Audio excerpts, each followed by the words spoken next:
The phone vibrated once on the kitchen counter. I didn't rush to answer. I already knew who it was. My brother never called unless he wanted to announce a victory. When I picked up, his voice was steady, rehearsed, almost kind. That's how he always sounded when he was lying. "Mom died last night," he said a pause. "Carefully measured the funeral is Friday she left everything to may you get nothing." I looked at the reflection in the dark window. Me face didn't move. "I just wanted you to hear it from me," he added family. "You know?" I smiled. Not because it hurt less, because Mom was standing right next to me, alive, breathing, watching the performance with quiet disappointment. "I'll be there," I said. He exhaled, relieved. He thought this was over. The call ended. The real work was already done. We were close once close, in the way children are when survival forces alliance two boys in a small house with a mother who worked late and trusted too easily.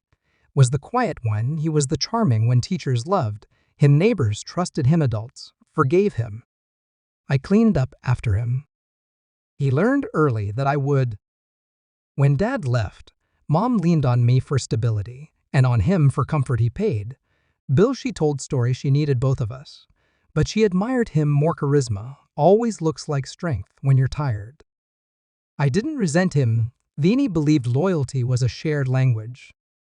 That belief lasted until adulthood, until money entered the room and rewrote the rules.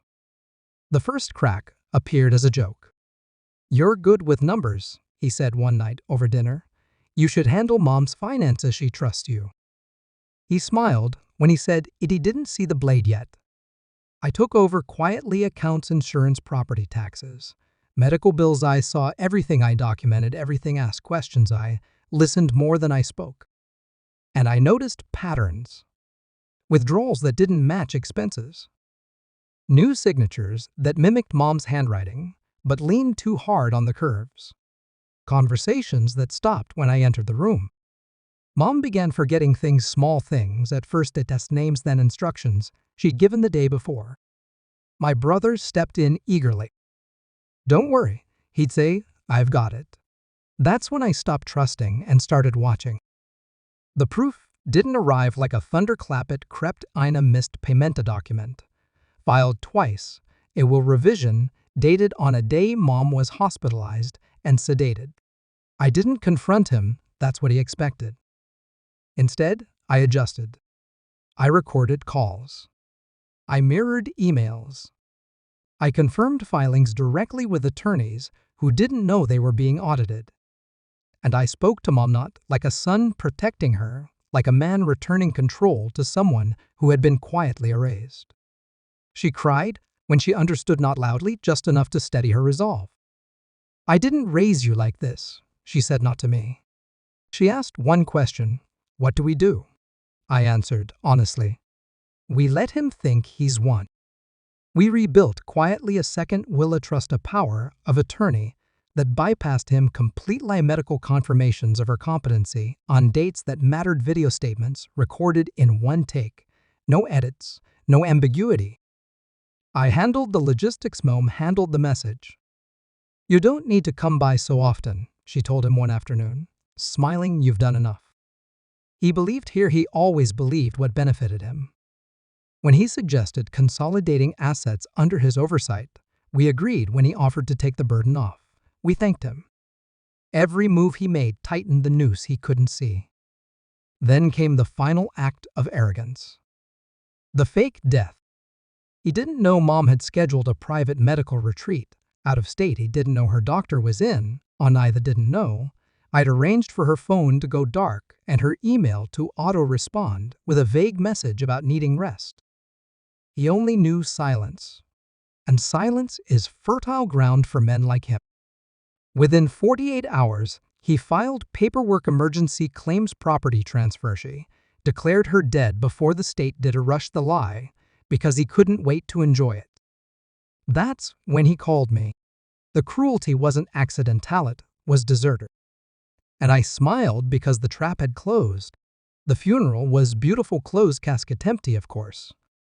Friends spoke about her generosity, Resilience me brother cried at the podium even trembled given that they was always good at pretending to feel. I stood in the back, hands folded, silent. After the service, he approached me like a king greeting a subject. Funny, he said softly, you don't look surprised. I am, I reply, just not how you think. He laughed. Don't worry, I'll make sure you're okay. That was the moment I decided to enjoy this. 3 days later, the audit began. Banks froze accounts due to irregular filings. Lawyers called meetings. Authorities asked questions that couldn't be answered with charm. He called me on set 7 times. I didn't answer. On the 8th call, I did. You need to fix this, he said. The confidence was gone. Now they think it. I know, I said. A pause. You know what? That you forged documents, that you declared a living woman dead, that you tried to transfer assets you never legally controlled. His breathing changed. You're bluffing. I smiled again, though he couldn't see it. She's standing next to me, I said. You want to talk to her? The silence on the line was absolute. The confrontation wasn't loud, never is when truth finally enters the room. He arrived at the house shaking, eyes red, hands unsteady. Mom sat at the table, calm, alive, unforgiving. You said she was dead, he whispered. I let you say it, she replied. He looked at me then, really looked at me, like he was seeing a stranger. You planned this. Yes, I said, because you planned yours first. He tried anger, then pleading, then justification-y, blamed, stress, entitlement, love. None of it landed. The evidence was stacked neatly, timely, signatures, recordings. There was no drama left to exploit. Only consequences. The court was efficient cruelty disguised as patience. Charges were reduced because Mom asked for merchants, were returned to share, dissolved into legal fees and fines. He lost the house, he never owned the money, he never earned the image he'd built his life around. What remained was silence. No calls, no apologies, no illusions. Now, sometimes, I replay that first phone call in my head. The certainty in his voice. The finality he believed he held. And I remember standing there, phone in hand, Mom beside me, alive and steady, watching her other son bury himself with words. Revenge didn't feel like fire.